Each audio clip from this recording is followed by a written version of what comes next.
Hello, good evening, and welcome to Red Corner Boxing. My name's Mr. Neutral, and this is episode 1 of a different angle Riyadh season.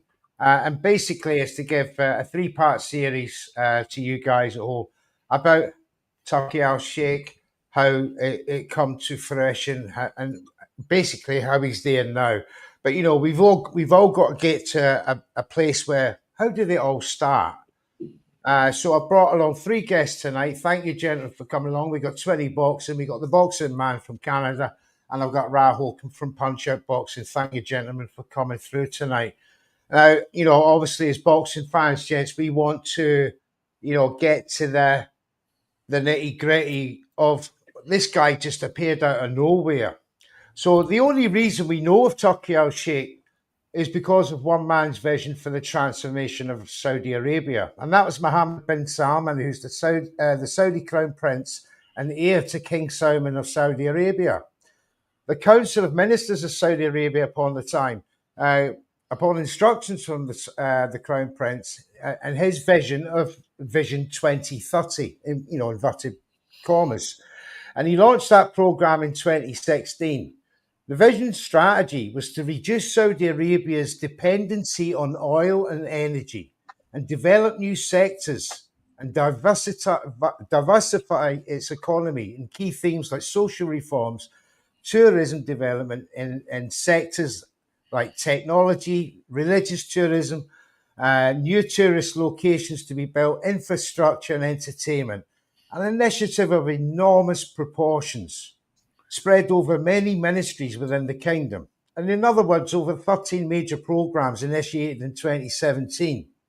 The 14-year-old overall program began in earnest, and we now focus on one of those programs within the ministries, and that was GEA.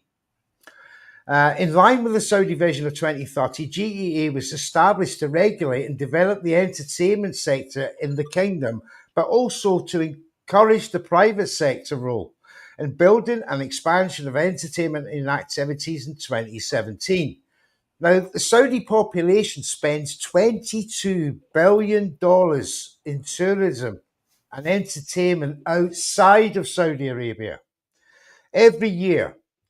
So the mission of over the period of development is to transform at least 25% of that figure, roughly $5.5 billion, to create the foundations of what its own tourism economy.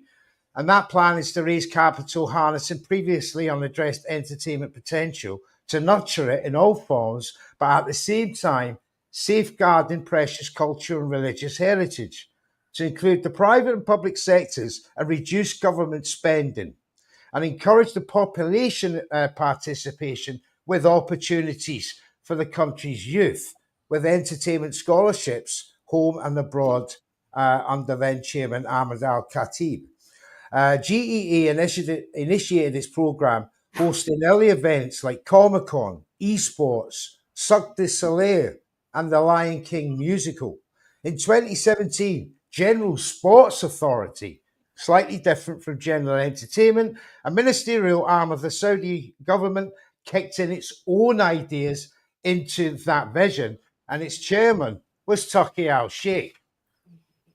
Turkey Al Sheikh who is Turkey Al Sheikh? Well, look, he's a Saudi Arabian advisor of the Royal Court of King Salman of Saudi Arabia. Basically, he's a liaison between king and court, and under the rank of minister and current chairman of GEA. In 2017, by royal decree, he was responsible for sporting plans and initiatives with his own plans to realise the prince's vision. He was then elevated to the chairman of GEA, which is responsible for the whole package in Saudi Arabia, not just sports, and its vision for 2030. So he got to work.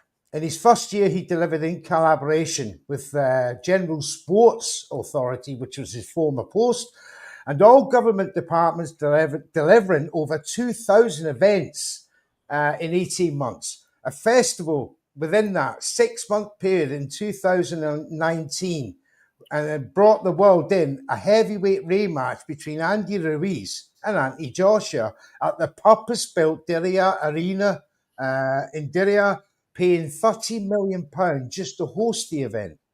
Sky Sports sold 1.55 PPVs. DAZN saw 1.8 million subscribers tune in, and even 200,000 fans from the United States. And Turki Al Sheikh got his taste for boxing. He had plans. Really funny. As previously mentioned, Turkey was elevated to GEA in 2018, and a ministerial reshuffle of the renamed General Entertainment Authority. It was previously known as General Authority of Entertainment, so they changed the name. He previously held posts prior to GSA, including the Interior Ministry, rising steadily within the Royal Court, known for its planning, strategical form of the committees, and leadership, and for his vision of tourism and entertainment in the country is boundless in making Saudi Arabia a key player on the world stage come 2030. And he's a keen film buff. He previously wrote scripts for horror movies in 2020, and in 2024, he started a new investment fund in Arabic cinema. After all, he is a poet and a writer from his early years. Now, Turki Al Sheikh owns a football club, Almeria. He owns BoxRec, The Ring magazine. He has a 13% stake in DAZN. He owns TKO. I think it was recently renamed Zuffer Boxing. And he is responsible for all sports and entertainment for Vision 2030. His famous line, "My mission is to fix broken boxing." And that was to the ESPN. Right, gentlemen, thank you for indulging me there, just to give the viewers a flavour of how it all happened. Now, I come to you first, Ra. You know, you've been to Saudi Arabia. You've seen that development that they've been talking about. Are they on course, in your opinion?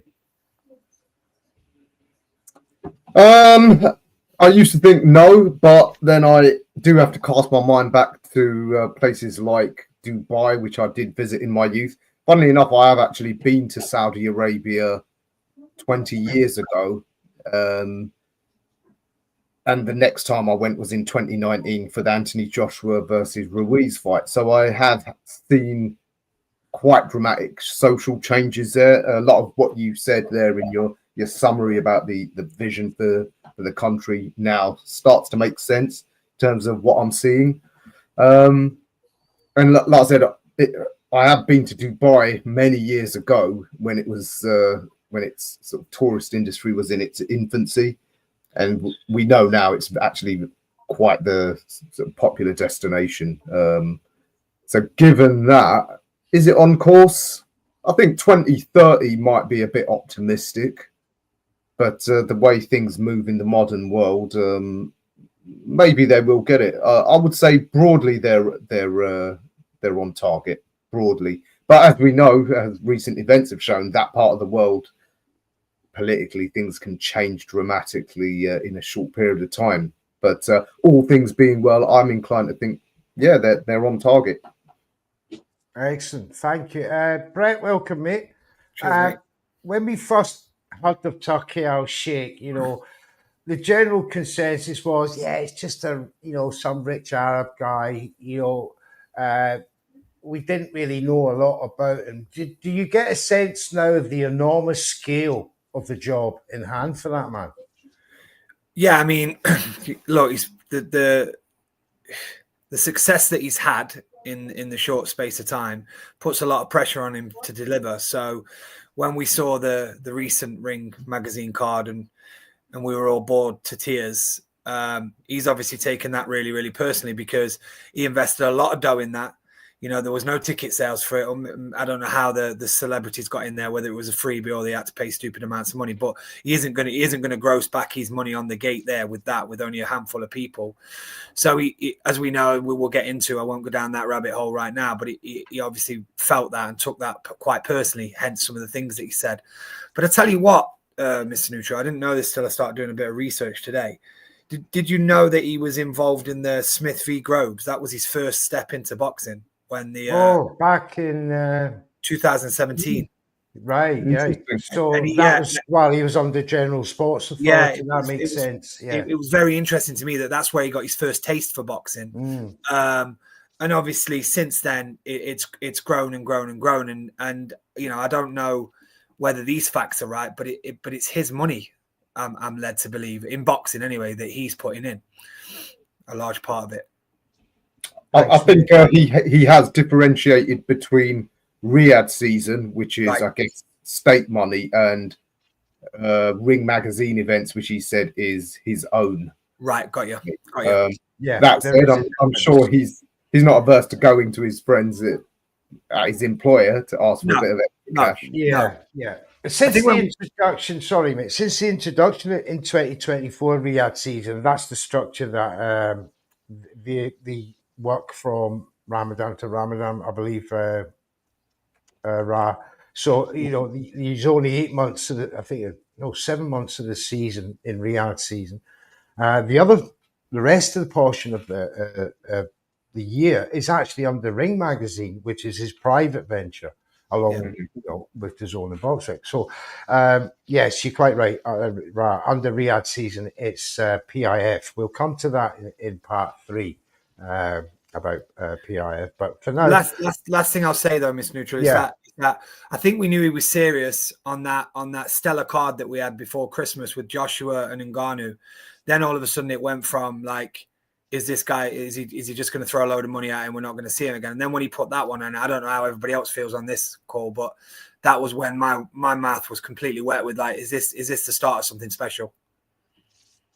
Yes, because he was seen as a bit of a saviour, wasn't he? You know, a lot of people were saying at that time in 2019, I think it was, you know, he put on such a spectacular show. Sky, The Zone, were all praising him. Eddie Hearn, it's just before Warren was involved, but at that time, you know, he must have looked like a saviour to a lot of people. Yeah, definitely. And getting the DAZN deal as well, and working with Eddie, it really boosted everything. I think everyone in the boxing world was looking at it in amazement, saying we're actually going to get some of these fights that we've all been asking for many years. So, yeah, I think he really was a breath of fresh air to the boxing world at that time. Bringing these big fights and these big shows. And I know a lot of people weren't happy with some of the shows and the length of time that they was taking in between fights and putting on these rappers and stuff and, you know, trying to sort of Americanize it. But I think he has listened over the years to the boxing fans, and, you know, he's made the fights quicker. You know, less of the nonsense in between the fights. So I don't think he's just like got this vision and just going with it. He's actually along the way listening to the other promoters, listening to the boxing fans, and adjusting accordingly throughout.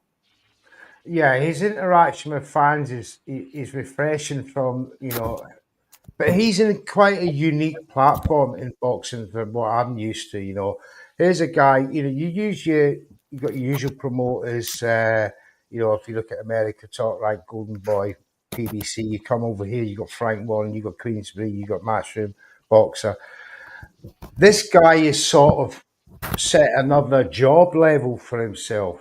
He's the guy that brings everyone together. Now, it was a pretty new concept for me anyway, back watching then, but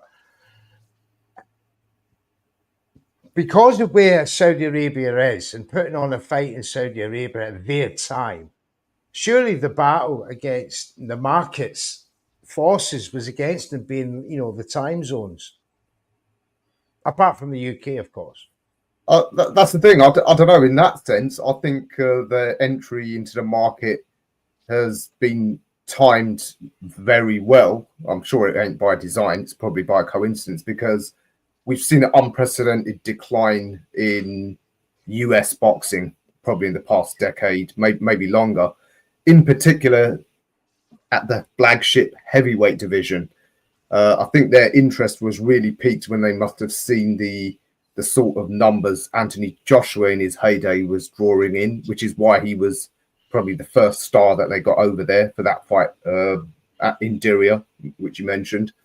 And he's, of course, been over there several times. And the rumor is he might be, closing out his career over there. But because the time zone between Riyadh and London is, much more favorable than, say, London and Las Vegas, I think it's worked out well. Also, it's not just that the decline of boxing in the US is, what we've seen. We've also seen the rise of boxing worldwide. It's more genuinely worldwide than it's ever been in its entire history. Hence, some of the biggest and best fighters, they've come from the former Soviet Union, Asia, in a way we've never seen before. So I guess the Middle East, geographically where it's based, you might not actually get the extremes of different time zones that we experience with, say, the West Coast of America in particular. So in that sense, I think that they've entered probably at a good time. I don't know if you're going to touch on it, but I do think that in the end, they're just going to be another big power broker. It seems like the early signs are that there's going to be like a North American axis that'll be one power base. If the rumors are true that PBC and Top Rank are going to start working together, that'll be one power base who will probably deal mostly with what's left of the American market, and I think the Saudis will probably be involved in Europe, Asia, Africa. Yeah, I think Frank Warren and Eddie Earn were just very lucky. Sometimes he's been in the right place at the right time, and with them having the top heavyweights at the time and their interest being in the heavyweights at the time, that's just how it all started for them. And like you say, I think now the other promoters are coming on board and they're going to work together in their little fractions. It's gonna make it more global all the time. It's only going to get bigger and better. But like the initial start was them heavyweights, Andy Joshua, Tyson Fury. That's where the big names was. That's where the big eyeballs were. So I think Frank and Eddie were just in the right place at the right time with the right fighters when it all kicked off. That's a really good point, though, Twinny, because if you think about it, if all the other promoters around the world have gone, if he can make them two talk, if he can bring them two to the table and can make these type of fights, we better get on board. So it broke down all those stereotypes of like, well, you can't have my fighter. It was like, if we can't have my fighter, we can't make that type of money. So that's a really good point. By bringing them two to the table, that was a massive feud, never even spoke to each other really. And then all of a sudden now he's got them parading, holding hands together. If he can make them two hold hands, he can make anybody sing to his tune. Yeah. And I think they know as well, the other promoters in America and stuff, that if they don't step up to the plate and jump on board, they're going to be left behind. The fighters will just be like, out of contract, we're going. There's bigger and better things out there for us. So I think it makes sense for a lot of them. Although at first they were all saying, "Oh, we'll have nothing to do with it." They've slowly come on board with it. Yeah. You mentioned quite rightly as well that he had first got into boxing, the George Groves fight. How would you have thought that being in that position? I'll come to you on this. How would you have approached this subject of getting into, getting boxing big time in Saudi Arabia? If you was in his position, bearing in mind you didn't know how he's taking that path. Was it right, to go after Eddie Hearn as his stroke consultant for, initially on this project, and B, start the heavyweights? Because obviously Canelo was the only PPV star at that time, which is a bit untouchable. So would you agree that in hindsight, as a masterstroke, he did it the right way in doing what he did? I think so. By getting AJ and Eddie on board first. Yeah. As you said, apart from Canelo, AJ was the only really big sort of selling star. And I think Eddie had already shown with his moves, like attempted moves to sort of invade America, that he was open to sort of, you know, going operating in other new parts of the world, etc., etc. Whereas, say, the main promoter in America, PBC, have been very resistant to that, and I think the American promoters probably have been the most resistant, not surprisingly. Also, in terms of how the economics of it work, I know you've talked about this in the past, that no matter how much they're willing to subsidize these fights, it still won't. The amount still won't be as much as the genuine US market can drum up when the US market comes through. But at the moment, it really only comes through for one fighter, Canelo, unless you believe the Tank Davis fans that he earns 50 billion per fight or whatever they say he draws. Yeah. So from that point of view, yeah, absolutely, he picked the right. He picked the right promotional outfit and the right geographic location in terms of the UK, because in terms of their objective, if they're looking to attract sort of tourists and that sort of thing, Americans don't travel at the best of times. Yeah, very rarely. You know, when do you ever see massive amounts of Americans even come to Europe? They don't. Never They happened. stay in North America, by and large. So if Very they're looking insular, very insular. yeah, I mean, it's a natural, you know, consequence of geography as well. Whereas Brits, there's a lot of Brits who already travel to the Gulf.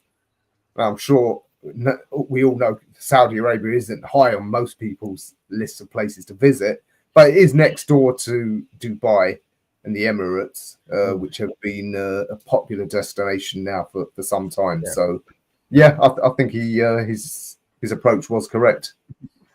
I think with Eddie having the DAZN, with Eddie being with DAZN as well, the DAZN platform, and how the DAZN platform was taking off as well, I think that was an extra benefit for them to go there and get the platform as well. You know, it sort of it was sort of a ready package, weren't it, with Eddie? Yeah, I mean, Brett Turkey Al Sheikh could not have dreamed a better start, considering what the Saudi Crown Prince had tasked him with in transforming a desert country basically with zero tourism. You know, there's no dance. I think the only tourism they got there is religious tourism, and this is before 2007, and that was restaurants. But very few people were coming to Saudi Arabia. In the first year, in 2016, they had 100,000 visitors from abroad. Today, that figure is 2.5 million. And so, you know, Brett, can you imagine just how chuffed he must be, you know, to have got that off the ground to where it is now, but taking you back to 2018 when he was elevated, he must have thought, oh my God, how am I going to pull this off? But he's some guy, isn't he? Well, do you know what makes me laugh about him? I'm underneath all the millions and everything that he's got around him. I just have this vision of he's a bit like us. He sits on YouTube looking at old boxing fights, and you know what I mean? He's complete. When you see him, when he genuinely does respond to things, you see the things that, and his knowledge of the game. And then, you know, I've heard he loves his gangster films and things like that. And what he did is he had a vision of trying to bring the things that he likes, and by bringing the things that he likes and that he's passionate about, is obviously, as you can say, it's put it on the map. You know, Ra rightly says that maybe the North American crowd aren't going to Saudi Arabia, but the fact that we're seeing all these big events and it's massively broadcast in the UK about Saudi doing this. I mean, what year was it when Fury was jumping around in the ring as a wrestler? That was in Saudi, wasn't it? That's right. 2021. I think. Yeah. So and the tennis and the Grand Prix and everything else. So you know, ultimately, it's not just about the boxing that's taking these tourists there. But yeah, you know, if you like, his boss, when he sits with the prince and he goes, "Look at my figures, look what I've done," because that's an astonishing rise in tourism, astonishing, and that's because of these events. Exactly, because now they've relaxed restrictions on entertainment as far as, you know, circuses, music entertainment. Restaurants can apply for licenses. You know, the inclusive, you know, the diversity and, you know, and social reforms, you know, especially in cases of women, they've come a long way under the Saudi prince, his vision, and his, you know, changes. I don't know if you've heard about the morality police in Saudi Arabia. You know, where they're very harsh on the citizens, very, very harsh. Well, he's actually stopped all that. They're no longer allowed to arrest people or anything like that. They can only advise. So he has totally destructured the you know, the social aspect of the country to allow tourism, to attract outside, you know, tourism. And but we're going to hear it out though, because this is a massive part of it, what we're about to go into right now. The fact that he does listen and learn, because when these events first started happening, all you'd see in the media was no atmosphere in the crowds. Press conferences like a library, you know, all these things that you heard, and then he's getting all this type of feedback. Now, if you click onto the Zone on a Friday night weigh-in, and you see all the, like you said, circuses going off, all these lights blaring out, and you can just see celebrities in the background. And so the one thing about him, he really does, you know, he doesn't change his views, so to speak, but he listens to the feedback of how to make things better and better. Yes.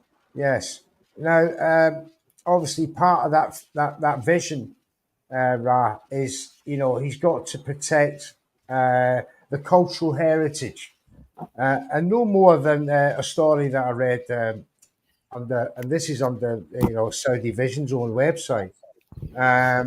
Is that the initial idea? This has got to blow your mind, right? Two holy imams in Saudi Arabia actually went to King Salman with the idea of transforming Saudi Arabia, because they were seen in a decline in the tourism within the Muslim world. You know, we got Hajj over there where people make that yearly pilgrimage.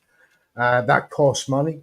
But every year that cost was going up. So, you know, the reliance on oil and energy was that deficit in GDP was going up. So they needed to really make a bold plan. And I find that amazing that two holy men would come and bring this idea to the Crown Prince Mohammed bin Salman. Incredible stuff. Yeah, I think there's a lot of misconceptions about Saudi Arabia. I mean, even 20 years ago, people probably thought it's Afghanistan, but with a lot of money. You got to remember, with a lot of money, it brings opportunities. So yes, although it was highly conservative 20 years ago, you got to remember most wealthy Saudis, and when I say wealthy, I mean middle class upwards, they would have spent a fair amount of time. Often, you know, they would have been educated in the West. They might have gone to university outside the country, America. You know, it would be very normal for them to travel abroad. So they're not sort of totally closed off to, you know, to the outside world. So naturally, you know, that the younger generation were going to want changes, and that would have permeated even into, I guess, the clerical establishment, as you said. So yeah, I did see that big difference in the 20-year gap between my two visits. Massive difference. So it is extraordinary, huge, very fast social changes that have happened. And I guess, Brett, that unleashes, you know, opens the gates to flourishment let's see Western style, without the bad bits. They're very structured. I mean, in part two, I'll go through just some of the ambition and what they've achieved so far. But I can guarantee you, this is on a grand scale never seen before. In competition with Dubai, they've seen the likes of Abu Dhabi flourish, Bahrain, Dubai. The Saudi Arabians, with all that money, as Ra said, mate, they're playing catch up, but their end game is just going to be surpassing anything that we've seen so far. But listen, Brett, what do you think that Turkey? How far has he got to take this in boxing terms? Look, I'm concerned about a crash at some point. I'm concerned about like a boxing economical crash in terms of, are we going to get to the point where we've done too much money on it and is it sustainable? But I suppose people have been saying that for the last 3 big fight cards. But where he can take it, as long as he's got that continual backing and we've got that amount of money behind him, he'll just constantly keep on making the big fights. And the concern is that I think we've talked about it before on other shows, is that will he? I know he's talking about this Super League, and I don't know if that's going to come up at some point, but I know he's talking about this Super League and what that looks like and Dana White's involvement, blah, blah, blah. But are we going to get to a point where some of our young talent is fast-tracked too quickly because of the money? And are they going to miss out on some of those learning experiences? But, that's me just picking at it a little bit. In terms of a fight fan and somebody that loves the game, I'm enjoying the journey so far, and I want it to continue. Thank you, mate. And finally, 20. To round off the show, mate, you are very much at grassroots level with your boys. Both of them are amateur boxers, and big up. Go check out 20's 20 Boxing's all his fight videos. Brilliantly shot, by the way. I love them. Can you tell me how this affects, grassroots level? Would such a league with TKO ever take off and it starts to attract what Brett was saying there? Is there that danger of fast tracking too soon without going through the amateur? Yeah, that is a worry. And a worry is what money is going to come back into the UK, into the amateur gyms, because I notice over the years now over in Saudi, they've opened a lot of boxing gyms up. They're getting a lot of amateurs, they're getting a lot of coaches from over in the UK to go over there and coach. That is a worry that in the future, maybe the amateur scene and the process of them going from amateur to pro over here is going to sort of get neglected. I notice now on a lot of these cards, on the Saudi cards, that they've got their amateurs who've just turned pro going on the cards, on these big cards, getting a name. It is going to be a worry in the future if it carries on the way it is, whether we can bring our youth over into the pro system and get them paid well over there, but at the same time, you don't want them being fast tracked too fast. That could be a problem with some of these young pros that are coming up and through now, who've got a good fan base. Are they going to get a grip of them and go, we'll come and bring you on this big card, and then something happens, they get knocked out, then they're going to get forgot about and have to go back to the UK fighting for a couple of grand a fight, after building such a big fan base, and will they get neglected? This is the problem, is we can't see into the future. The way it's looking at the moment, what they're doing over there with the boxing is amazing. They're doing brilliant things, but we do have to remember there is a conveyor belt of how these fighters get to these levels of Anthony Joshua, Tyson Fury's, so we just don't want to neglect that and make sure that we keep putting money into the amateurs from it and not just making it all about this glitz and glamour at the top, because without that bottom bit, in 10 years' time, you're not gonna have that glitz and glamour at the top. Absolutely. Thank you for that, Twitty. Well, look, gentlemen, that's set for part one. I hope you all join me next week, same time, because part two is all about development, and that's 2019 to 2024, and that's the birth of Riyadh season. Still lots to discuss in that time period, including how it all gets paid for. But thank you for joining me tonight. Guys in the audience, this program is sponsored by easystorage.com, our proud sponsors. This has been a Reuters special. My name is Mr. Neutral. Join us next week for episode 2 of Riyadh season, a different angle. Thank you for now.